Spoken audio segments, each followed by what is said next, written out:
Bonjour à toutes et à tous, mesdames et messieurs, bienvenue dans notre émission spéciale de Point de vue hebdomadaire consacrée à l'analyse des grandes questions de notre pays, l'Éthiopie. Alors aujourd'hui, nous allons nous intéresser à une initiative qui suscite l'attention bien au-delà des frontières africaines, l'héritage vert. Alors, en anglais appelé Green Legacy de l'Éthiopie, qui est un programme ambitieux de reboisement et de restauration écologique qui place l'environnement au cœur du développement national. Alors, à travers les chiffres impressionnants des transformations écologiques visibles et une reconnaissance internationale croissante, l'Éthiopie s'impose progressivement comme un acteur majeur de la lutte contre le changement climatique. Mais au-delà des statistiques, une question essentielle se pose pour tous.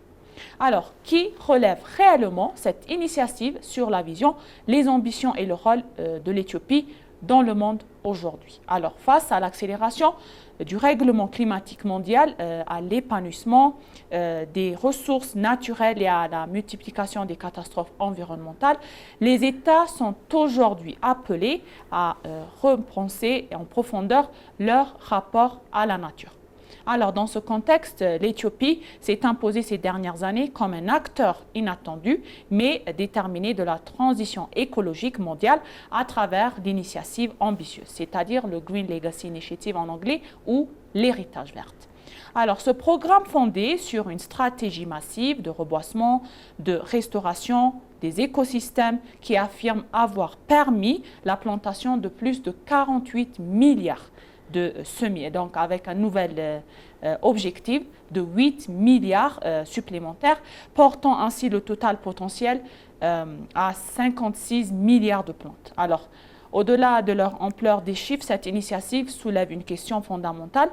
Donc, une autre question à se poser, c'est que sommes-nous face à une simple campagne de réforestation ou une véritable transformation structurelle du modèle environnemental et diplomatique éthiopien?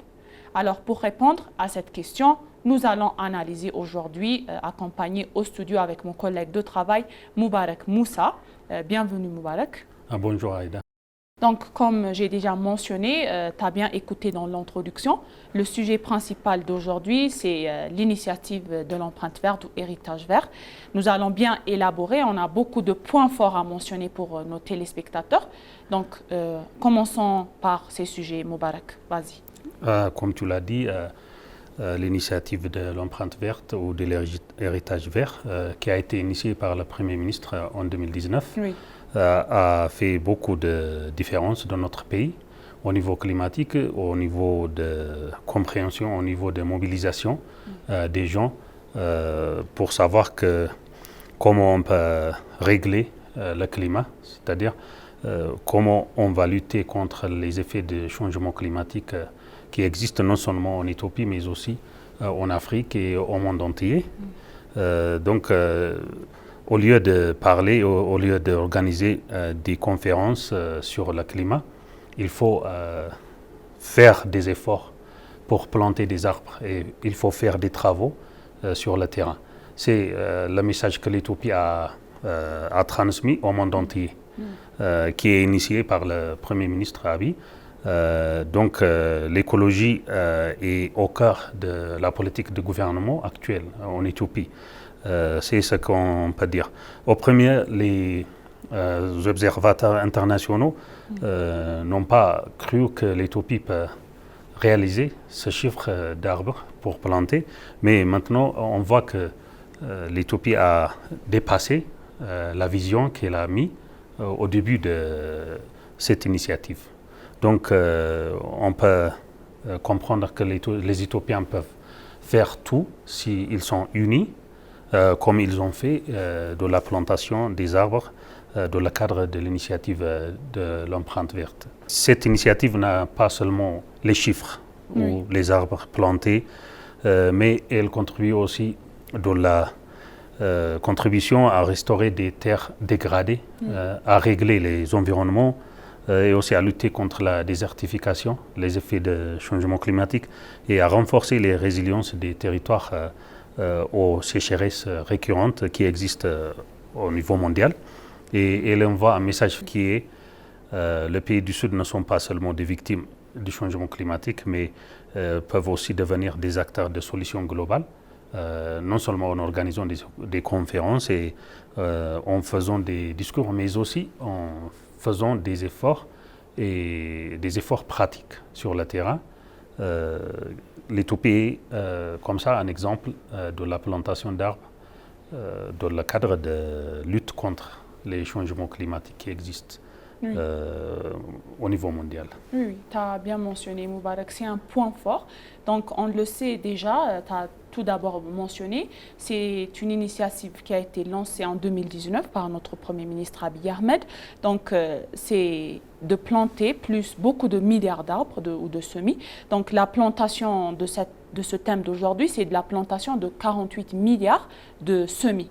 Donc, ce n'est pas quelque chose de facile. Comme on voit ce chiffre, ça dépasse l'échelle non seulement nationale, internationalement. Notre pays sera connu au monde entier, donc sur la scène internationale. C'est le record. Voilà, le record. Donc, on peut le voir dans différents secteurs politiques, écologiques, beaucoup de sortes, environnementales. Donc, il ne s'agit pas seulement d'un programme de l'empreinte verte, comme tu l'as dit tout à l'heure, c'est un programme toute verte. Donc l'Éthiopie est toute verte, c'est une mobilisation de masse à l'échelle mondiale, pour moi, comme je le dis. Donc, ce qui rend particulière, c'est que ce n'est pas uniquement le volume, mais la méthode de cet lancement de l'initiative de l'héritage vert. Ça a un lien avec, en direct, les habitants de l'Éthiopie. Donc, comme on a plus de 150 millions d'habitants, ça passe cette initiative en transformant une politique publique, mais on peut dire que c'est un véritable moment constructif pour notre pays. Non seulement au niveau écologique, mais aussi au niveau économique, voilà. Au niveau même diplomatique. On peut appeler ça la diplomatie verte, qui veut dire qu'à travers la diplomatie, on peut influencer et on peut faire des impacts positifs sur les pays voisins et sur le monde entier aussi. Exactement. Parce que comme ça, l'image du pays est très corrigée après l'arrivée au pouvoir du Premier ministre par beaucoup d'efforts dans beaucoup de secteurs. Mais le plus accepté, c'est l'initiative de l'empreinte verte, à mon avis. Parce que ça a influencé beaucoup de pays, comme le Kenya par exemple. Il a fait des initiatives comme l'initiative de l'empreinte verte, comme l'Éthiopie. Et beaucoup de pays voisins ont commencé à accepter cette initiative en tant que lutte contre le changement climatique. Et ça montre que l'Éthiopie est de plus en plus acceptée et de plus en plus aux yeux de la communauté internationale. Oui. Avant de passer à la deuxième thème, Moubarak, je peux dire que ce thème, premier thème qu'on a discuté, c'est 48 milliards de semis. Comme je te le dis, comme collègue, tu peux voir que c'est un nombre vraiment large et vaste. Ça envoie également un message fort. Et les pays aussi du sud, du nord, de toutes les régions nationales et même à travers le continent africain, déjà, ça lutte contre le changement climatique. Et aussi la déforestation aussi. Donc c'est un grand thème et celui-là, ça peut devenir un acteur majeur des solutions agricoles en un seul mot. Donc, par ailleurs, comme une telle initiative comme d'héritage vert qui a été lancée par notre Premier ministre Abiy Ahmed, ça a des effets aussi indirects. Pas aussi directs, mais indirects. Mais des effets indirects qui sont importants sur la stabilité économique, sociale et dans différents angles. Et la restauration des écosystèmes, ça contribue à l'agriculture. Donc, comme on voit, c'est tout vert. À préserver aussi, il faut aussi préserver les ressources en eau, la vulnérabilité des communautés rurales. Et enfin, moi je peux dire cette mobilisation est massive, qu'une politique environnementale, ça peut devenir un facteur clé pour la cohésion nationale et sur la scène internationale en général. Oui, cette initiative contribue non seulement pour régler l'écologie ou pour lutter contre le changement climatique, mais aussi on peut utiliser ces arbres. Il y en a beaucoup d'arbres qu'on peut utiliser comme nourriture, comme des fruits et des légumes aussi. Ça a aussi une importance économique et aussi ça contribue aux efforts du gouvernement et du peuple éthiopien pour l'autosuffisance alimentaire. Exactement. Donc, quand on a bien mentionné, donc on peut dire que le deuxième thème qu'on va discuter, c'est de 17% à 23,6%. C'est une transformation écologique qui est structurelle, pour le mentionner. Donc, ça représente une très vaste transformation écologiquement et ce changement, c'est vraiment souligné et c'est une simple amélioration, je peux dire, statistique, mais comme une recomposition progressive au paysage environnemental national. Donc, comme citoyens éthiopiens, ils doivent le savoir et c'est une grande histoire, comme une victoire pour notre pays. Donc, 48 milliards de semis ou de cette initiative lancée par le Premier ministre Abiy Ahmed. Donc, ce contexte, ça peut dire que, c'est l'expansion forestière, j'ai déjà mentionné, c'est tout vert. Tu as mentionné aussi les fruits.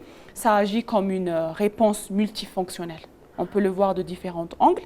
Elle stabilise les sols, les projets, ça protège aussi les bassins versants, les cycles hydrologiques. Elle contribue aussi à réduire les risques d'inondation comme la sécheresse. Il y en a beaucoup de choses à mentionner. Donc, comme on part sur le plan économique, premièrement, elle renforce également la base productive de l'agriculteur, c'est-à-dire qui est un secteur central de l'économie éthiopienne. Donc, il y en a les agriculteurs qui cultivent et des progressions aussi forestières, des différentes activités vont être menées. Donc celui-là, ça lutte la contribution contre le changement climatique, la déforestation, on a bien mentionné. Donc ça évolue en différents secteurs et de manière de développement, je peux le dire. Et c'est une stratégie de développement non seulement national, comme les pays voisins comme le Kenya, on peut le mentionner, ils ont aussi joué un rôle important. Voilà. Oui, comme dans les régimes précédents, oui. il y avait beaucoup de déforestation, oui. Que ce soit par le peuple ou par le gouvernement. Mais après l'arrivée au pouvoir du Premier ministre Abiy Ahmed, l'Éthiopie a commencé à restaurer sa forestation, c'est-à-dire ses plantes, à recommencer à planter beaucoup d'arbres. Ce n'est pas par millions, mais par milliards. Donc ça a fait contribuer à augmenter à la couverture forestière du pays. Oui.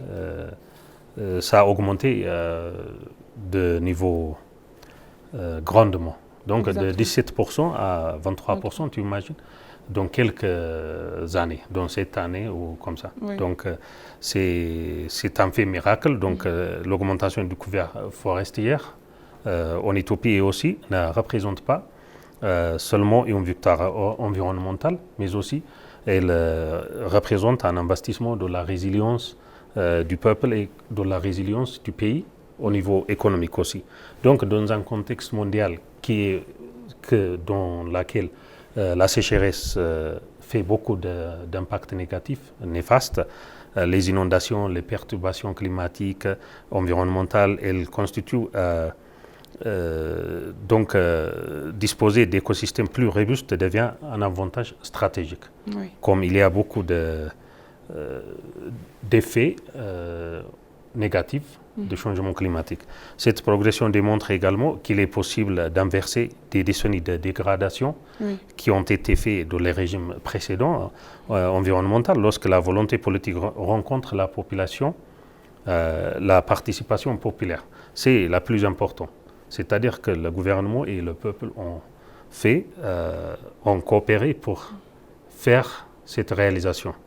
Donc ça a aussi une importance qui veut dire que si on est unis, si le peuple et le gouvernement sont unis, ils peuvent faire beaucoup de choses, ils peuvent réaliser ce qui n'est pas imaginable il y a quelques années. Oui, tu as très bien mentionné. Donc, sur le plan économique, quand on voit cette partie, c'est de 17 à 23,6%, c'est un nombre vraiment large et vaste. Donc, dans quelques années, donc à peu près 6 ou 7 années. Donc, c'est vraiment beaucoup. Donc, sur le plan économique, elle renforce également, moi je peux dire, la base productive de l'agriculture, c'est-à-dire qu'il y a un secteur central de l'économie éthiopienne. Et aussi cette progression forestière, ça représente à la fois un plan, je peux dire, ou un gain environnemental, économique, stratégique. Donc, par ailleurs, cette évolution, moi je peux dire, elle traduit un changement important, comme on est en train de parler à propos de l'initiative de l'empreinte verte, dans la manière de développement qui est pensée. Et cet environnement, ce n'est pas considéré comme quelque chose de facile pour nous les Éthiopiens. Comme on est un pays de développement, on est en train d'aller plus loin que les autres, on veut progresser. Donc, on peut voir que c'est un pilier stratégique qui donne à façonner un développement national comme citoyen, tu vois. Donc, ainsi, cette progression forestière, à la fois, c'est un gain environnemental qui a un lien avec l'agriculture, économique, sociale et stratégique, et ça illustre une transition vers un modèle de développement plus résiliente et durable, pour moi, Moubarak. Oui, voilà. Donc maintenant, on va procéder au deuxième sujet. Troisième, oui, c'est la Troisième FAO. sujet, Oui. ouais. La reconnaissance de la FAO, cet sujet, comme c'est une validation internationale. Donc, comme nous le savons tous, le prix de la FAO, c'est attribué à l'Éthiopie. Ça dépasse la simple reconnaissance symbolique, comme on dit FAO. Il s'agit d'une validation institutionnelle internationale, donc c'est connu au sein international, qui émanant d'une organisation spécialité de l'Union des Nations Unies. C'est une distinction qui confirme que les efforts entrepris qui répondent à des standards globaux en matière de gestion durable des forêts. Donc, elle crédibilise la stratégie éthiopienne et ça renforce sa légitimité dans les forums internationaux. Oui, comme tu l'as dit, l'Éthiopie a également reçu une reconnaissance importante de la part de la communauté internationale, qui montre que la communauté internationale est de plus en plus attirée par les efforts du gouvernement éthiopien et de son peuple aussi. Et lorsque l'Organisation des Nations Unies pour l'alimentation et l'agriculture, FAO, a mis en avant le pays, il ne s'agit pas seulement d'un geste symbolique, mais c'est au-delà. Donc ces distinctions reflètent généralement une évaluation technique approfondie des résultats obtenus grâce à des efforts du peuple et du gouvernement éthiopien. Donc pourquoi cette reconnaissance est-elle importante? On se demande comme ça. Parce qu'elle valide les efforts du pays sur la base de critères internationaux. Si on n'a pas rempli les critères internationaux pour avoir ce prix, on n'aurait pas cette reconnaissance. Voilà. C'est pas simple.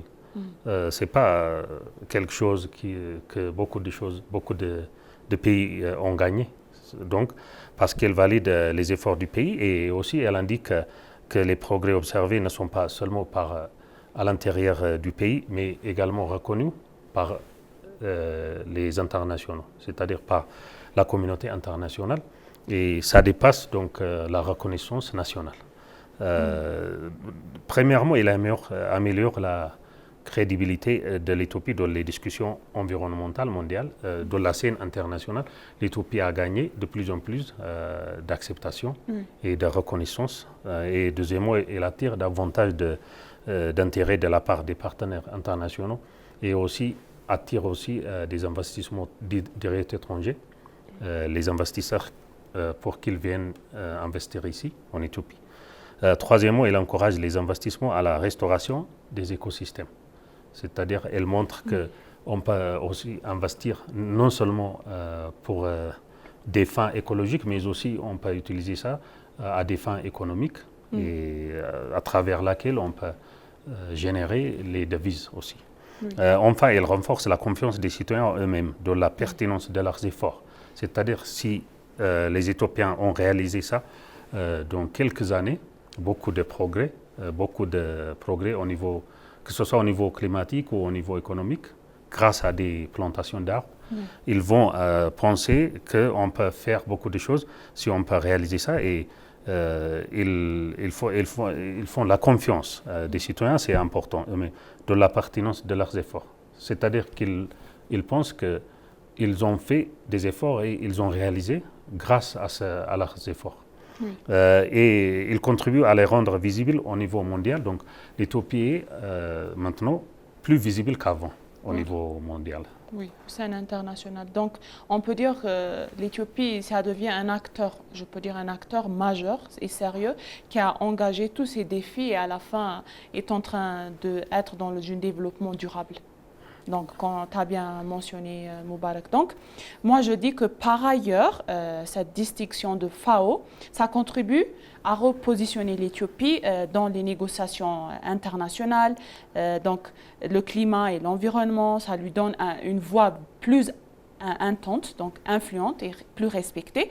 Donc, l'Éthiopie, ça lui aide à renforcer également l'idée que les pays en développement, les pays voisins qui peuvent non seulement être bénéficiaires à l'aide internationale, mais aussi ils peuvent être des producteurs, comme nous, de solutions environnementales crédibles et exportables. Donc, ainsi, la reconnaissance du mot FAO, ça ne constitue pas seulement une récompense, mais c'est vraiment une véritable, moi je veux dire, un levier diplomatique, scientifique, stratégique, avec des mots qu'on peut mettre en lien, consolidant la place de l'Éthiopie comme une gouvernance environnementale et connue au sein international.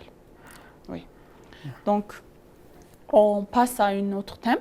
Donc, l'autre thème, c'est la transition forestière, un changement de paradigme. Donc, j'ai déjà mentionné ce sujet, chers téléspectateurs, ça a un lien avec l'héritage vert. Donc, c'est une transition forestière, donc la conception de transformation forestière qui est un secteur clé vraiment fondamental, je peux dire, pour comprendre l'évolution actuelle. Ça désigne le moment où notre pays passe d'une phase de déforestation à une phase de reconstruction durable de ces forêts. Donc, ce processus, c'est vraiment rare, c'est lent et complexe à la fois. Dans le cas de l'Éthiopie, comme elle a une reconnaissance, ça indique une réflexion historique, une vraiment histoire, trajectoire et environnementale en général. Oui, comme tu l'as dit, la transition forestière, ce terme est largement utilisé dans les milieux scientifiques et environnementaux et écologiques, on peut dire. Parce que cela signifie qu'un pays n'est pas plus simplement engagé dans la protection des ressources forestières. Quelle est la raison? Parce que la forêt, c'est par soi-même, c'est une ressource. Oui. Donc il faut augmenter les ressources dans laquelle on peut trouver beaucoup d'avantages économiques, comme des minéraux qu'on peut utiliser comme matière première dans les fabrications, dans les usines. Donc, si on augmente la couverture forestière de 17% à 23,6%, ça signifie qu'on augmente aussi notre ressource forestière, où on va avoir des matières premières pour beaucoup de projets, beaucoup d'usines pour fabriquer beaucoup de fabrication, de produits. Exactement. Autrement dit, notre pays, l'Éthiopie, ne se contente pas de ralentir la déforestation, il commence à inverser la tendance. Donc ce changement structurel est vraiment essentiel.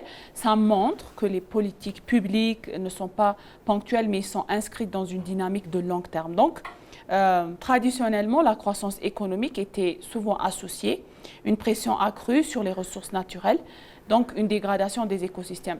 Moi, je t'ai dit tout à l'heure, l'idée principale, c'est de lutter contre le changement climatique, la déforestation et en général. Donc, comme on vient tout à l'heure, dans le point fort qu'on a mentionné, c'est de 17% à 23,6%. C'est vraiment large. Donc, ça indique, c'est une version de tendance, je peux dire, qui aide à améliorer le développement économique en restauration environnementale et qui peuvent avancer, je peux dire, stimulamment, donc longuement. Et ce changement structurel, c'est vraiment essentiel car il montre les interventions symboliques et ça inscrit une dynamique de longue voie qui progresse et qui est bien cumulative. Donc, je peux dire enfin, pour généraliser, le plan international de ce point, c'est la reconnaissance d'une telle transition qui positionne l'Éthiopie dans un groupe de restreints des pays capables de démontrer une évolution qui est mesurable, structurée vers la durabilité écologique. Oui, c'est aussi un changement de merveille, c'est-à-dire dans quelques années, dans cette année ou 6 ans, cette réalisation est inimaginable et très, très grande. Donc, ça montre que les efforts de l'Éthiopie, que ce soit du peuple ou du gouvernement de l'Éthiopie, étaient très immenses. Très immense, oui. Donc ainsi, la transition forestière ne représente pas seulement un indicateur environnemental, mais je peux dire que c'est une véritable histoire pour notre pays de transformation systématique qui illustre la capacité d'un État à modifier comme profondeur son modèle de développement. Le 5e thème, c'est l'influence régionale. On peut dire que l'Éthiopie, comme un modèle africain, comme j'ai déjà mentionné, comme on est en train de parler à propos de l'empreinte verte, ça dépasse désormais les frontières nationales. Donc, plusieurs pays africains, pays voisins, ils observent, ils adaptent certaines composantes de modèle éthiopien.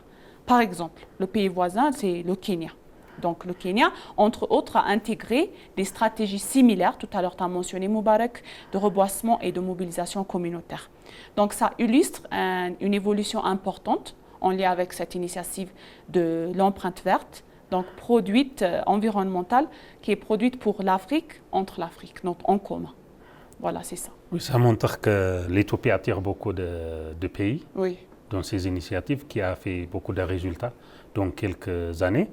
On peut simplement savoir que chaque pays adopte ses propres méthodes, mais l'initiation, c'est-à-dire l'idée, a été initiée par l'Éthiopie, c'est-à-dire par le Premier ministre, plus spécifiquement. Lorsqu'une initiative attire l'attention des voisins et devient une référence régionale, cela témoigne de sa pertinence du peuple et du gouvernement éthiopien. L'Afrique de l'Est partage de nombreux défis environnementaux. Donc, pour répondre à ces défis, le modèle éthiopien est très accepté et les pays voisins sont attirés par ce modèle, comme ils luttent contre le changement climatique. L'expérience éthiopienne offre aussi ainsi plusieurs enseignements à la mobilisation citoyenne, c'est-à-dire si on mobilise les citoyens, on peut réaliser des grands projets et des grandes réalisations. Et la diplomatie aussi. Grâce à ces initiatives, l'Éthiopie a renforcé sa diplomatie, non seulement au niveau du continent, mais au niveau mondial. Et aussi, l'influence régionale de l'Éthiopie dépasse la simple plantation d'arbres. Elle concerne également la diffusion d'une nouvelle culture de responsabilité environnementale, non seulement bénéfique pour l'Éthiopie, mais pour l'ensemble du continent. Voilà, donc aujourd'hui cette logique, ça tend à évoluer, donc tout à l'heure tu as mentionné, donc des initiatives africaines, des pays voisins, ils commencent à s'imposer, donc comme ça a été, c'est une phase qui a été lancée par notre Premier ministre Abiy Ahmed en 2019, ça s'impose comme des réformes crédibles, ça a un lien, ça est incapable, je peux dire, d'inspirer d'autres États, les pays voisins, savoir influencer les discussions internationales sur le développement durable. Il y en a beaucoup de choses à mentionner, Moubarak, à propos de ce sujet. Donc cette empreinte verte, ça devient progressivement plus qu'un programme national, il se transforme en un modèle de référence comme nation, mais en continent africain. Ça illustre la capacité des continents à produire ses propres solutions et à participer activement à la gouvernance environnementale mondiale. N'est-ce pas? Oui. Voilà, donc un autre thème à mentionner, c'est à propos d'une puissance verte émergente, notre cher téléspectateur, donc carbone et diplomatie climatique. Et la puissance verte émergente, donc comme on est en train de parler à propos de cette phase d'initiative de l'héritage vert, donc les forêts, premièrement, ça joue un rôle central sur l'absorption de carbone atmosphérique. Donc on a besoin de carbone atmosphérique. Donc ça augmente ces surfaces boisées. Donc l'Éthiopie, elle contribue directement à ces efforts, moi je peux dire, globaux de réduction des émissions de gaz à effet de serre. Donc on a bien mentionné ça, mais il y en a quelques impacts. Ces impacts, ils dépassent le domaine environnemental. Donc comme ils dépassent le domaine environnemental, cette initiative, ça transforme également la position diplomatique de notre pays. comment, mais on va le voir. Donc, comme nous le savons, l'Éthiopie, elle n'est pas seulement un État qui est exposé aux effets du changement climatique, mais elle devient progressivement un acteur crédible, je peux le dire, des négociations climatiques internationales. Donc, on a mentionné ça plusieurs fois, elle est en train d'être connue sur le scène international, en lien avec cette initiative de phase lancée de notre Premier ministre Abiy Ahmed. Donc, cette évolution, ça illustre l'émergence d'une nouvelle forme de puissance. Je peux dire puissance écologique, puissance environnementale, il y en a beaucoup de choses, fondée sur l'action de crédibilité environnementale. Donc, dans ce contexte Moubarak, on est en train de parler à propos de carbone et diplomatie climatique. Donc, on assiste à l'émergence d'une nouvelle forme de puissance. Donc, puissance, comme je dis puissance, c'est puissance écologique.